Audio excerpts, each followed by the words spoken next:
Hi hello నమస్తే, నేను మీ దేవిని. Welcome back to my channel Devi home and beauty. ఎలా ఉన్నారు? అందరూ బాగున్నారా? నేను కూడా సూపర్గా ఉన్నానండి. సో ఇవాళ మన ఛానల్లో చాలా టేస్టీ రెసిపీ అనమాట. మై ఫేవరెట్ రెసిపీ ఈరోజు మీ అందరితో షేర్ చేసుకోబోతున్నాను. అదేనండి మినప రొట్టె అంటారు, లేదా దిబ్బ రొట్టె అని కూడా అంటారనమాట. చాలా అంటే చాలా టేస్టీగా ఉంటుంది.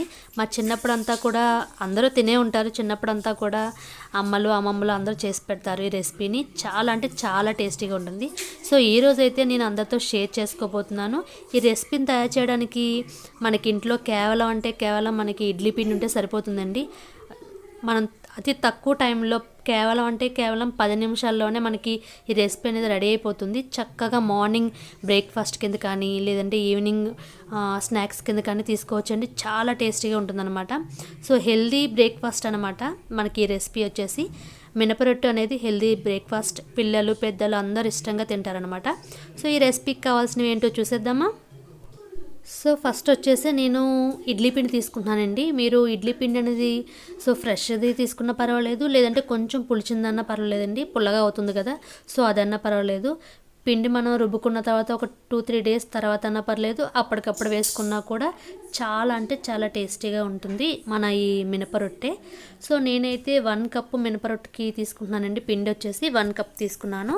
సో కొంచెమే వేస్తున్నాను కాబట్టి 1 కప్ సరిపోతుంది నాకు. నెక్స్ట్ వచ్చేసి ఒక మిక్సీ జార్ తీసుకుంటున్నాను. ఈ మిక్సీ జార్లోకి మనం వేసుకుంటున్నాము 2 పచ్చిమిర్చి తీసుకుంటున్నానండి. గ్రీన్ చిల్లీ వచ్చేసి 2 తీసుకుంటున్నాను. సాల్ట్ వచ్చేసి 1/2 టేబుల్ స్పూన్, మీకు సాల్ట్ తగినంత తీసుకోండి. అల్లం వచ్చేసి చిన్న కమ్ము తీసుకుంటున్నాను. అల్లం కొంచెం ఎక్కువగా తీసుకున్నా కూడా మంచిదే, బాగుంటుంది ఫ్లేవరు. నెక్స్ట్ వచ్చేసి జీలకర్ర, ఇంకా బేకింగ్ సోడా కొంచెం ఒక చిటికెడికి కొంచెం ఎక్కువ తీసుకుంటున్నాను. సో ఇవన్నీ కూడా మిక్సీ జార్లో వేసేసుకుందాము. అల్లం చిన్న చిన్న ముక్కల కింద వేసుకుంటే మనకి చక్కగా బరగ్గా చేసుకోవాలండి. వాటర్ అస్సలు యాడ్ చేయకూడదు. బరకగా మనం గ్రైండ్ చేసుకుంటే మనకి ఇలా వస్తుంది. సో మనం గ్రైండ్ చేసుకున్న తర్వాత ఆ పిండిలో వేసేసుకోవాలి. మొత్తం అంతా కూడా వేసేసుకొని బాగా మిక్స్ చేసుకోండి. బాగా మిక్స్ చేసుకొని ఒకసారి సాల్ట్ చూసుకుంటే సరిపోతుంది. సో సాల్ట్ బాగా సరిపోయిన తర్వాత మనం ఇప్పుడు రొట్టె వేసుకోవడానికి రెడీ అయినట్టు అనమాట. సో రెస్ట్ ఏం ఇవ్వక్కర్లేదండి, కలిపేసి పక్కన పెట్టుకోవాలంతే. ఇప్పుడు వచ్చేసి ఒక స్టవ్ వెలిగించుకుందాము, ఒక బాండే పెట్టుకుందామండి. కొంచెం ఈ కడాయి అనేది కొంచెం లోతుగా ఉంటే సరిపోతుంది. లోతుగా ఉంటే మనకి దిబ్బ రొట్టె అనేది కొంచెం మనకి రావడానికి ఈజీగా ఉంటుందన్నమాట. ఇప్పుడు ఇందులోకి వచ్చేసి 2 టేబుల్ స్పూన్ ఆయిల్ అయితే హీట్ చేసుకుంటున్నాను. ఆయిల్ బాగా హీట్ ఎక్కాలి. హీట్ ఎక్కిన తర్వాత ముందుగా మనం ఇడ్లీ పిండిని కలిపి పెట్టుకున్నాం కదండి. సో ఆ మిశ్రమాన్ని మొత్తం అంతా కూడా మనం ఆ రొట్టెలో వేసేసుకోవాలి. ఆయిల్ హీట్ ఎక్కింది కాబట్టి ఈ పిండి అంతా కూడా మనం అందులో వేసేద్దాము. సో కొంచెం లోతుగా ఉంటే రొట్టెలాగా వస్తుంది మనకి. సో చూసారు కదా, మనం అంతా కూడా అందులో పిండి అంతా వేసేసుకున్నాము. చక్కగా రొట్టెలా వస్తుంది. సో హైలో పెట్టాం కాబట్టి కొంచెం ఇప్పుడు మీడియంలో పెట్టుకోండి. మీడియంలో ఉంచి కొంచెం లోగా పెట్టుకోండి.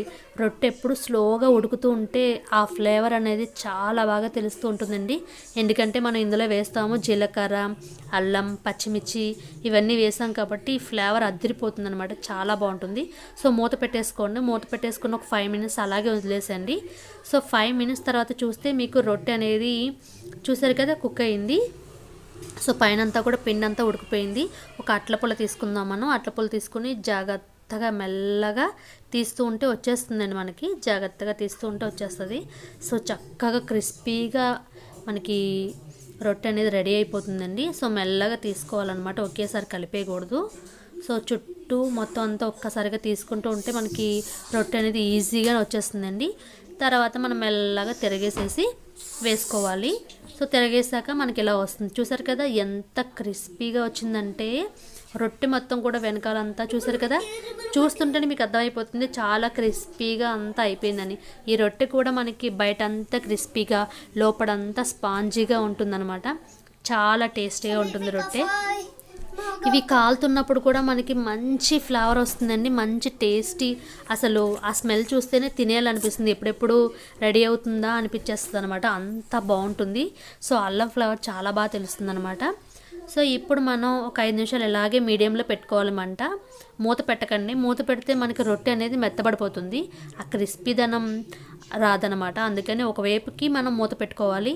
రెండో వైపు తిరగేస్తాం కదండి రొట్టె తిరగేసినప్పుడు మూత అస్సలు పెట్టకూడదండి. మూత పెట్టకుండానే ఒక 5 నిమిషాలు అలాగే వదిలేసేయండి. అలా వదిలేస్తే మనకి చాలా క్రిస్పీగా వస్తుందన్నమాట. ఒక 5 నిమిషాల తర్వాత ఒక ప్లేట్లోకి మనం తీసి పెట్టుకున్నాం అనుకోండి, చల్లారుతూ ఉంటుంది రొట్టె అనేది. చాలా అంటే చాలా క్రిస్పీగా ఉంటుంది. చూసారు కదా ఎంత క్రిస్పీగా ఉందో. మనం కట్ చేయడం కూడా చాలా ఈజీగా ఉంటుందండి. అదే అట్లకరతోటి చక్కగా మనం ఏ షేప్లో కావాలంటే ఆ షేప్లో కట్ చేసుకోవచ్చు. సో లోపల కూడా మీకు కుక్ అయిందో లేదో నేను చూపిస్తానండి. మీకు ఎంత బాగా కుక్ అయిపోతుందంటే చాలా తక్కువ టైం అండి. వితిన్ 5 మినిట్స్లో మనకి 10 మినిట్స్ అయితే పడుతుంది ఖచ్చితంగా, కానీ 10 నిమిషాల్లో మనకి రొట్టె అనేది రెడీ అయిపోతుంది అనమాట. టేస్ట్ అయితే అదిరిపోతుంది. ఒకసారి తిన్నారంటే మళ్ళీ మళ్ళీ తింటారనమాట. సో ఇడ్లీ తినని వాళ్ళ పిల్లలు కూడా ఉంటారు కదండి. సో అలాంటి పిల్లల కోసం ఇలాంటి కొత్తగా ఒక రెసిపీ చేసి పెడితే ఈజీగా తినేస్తారనమాట. ఐ హోప్ ఈ వీడియో మీకు నచ్చిందని అనుకుంటున్నాను. నచ్చితే లైక్ చేయండి, మన ఛానల్ సబ్స్క్రైబ్ చేయండి. Thank you for watching.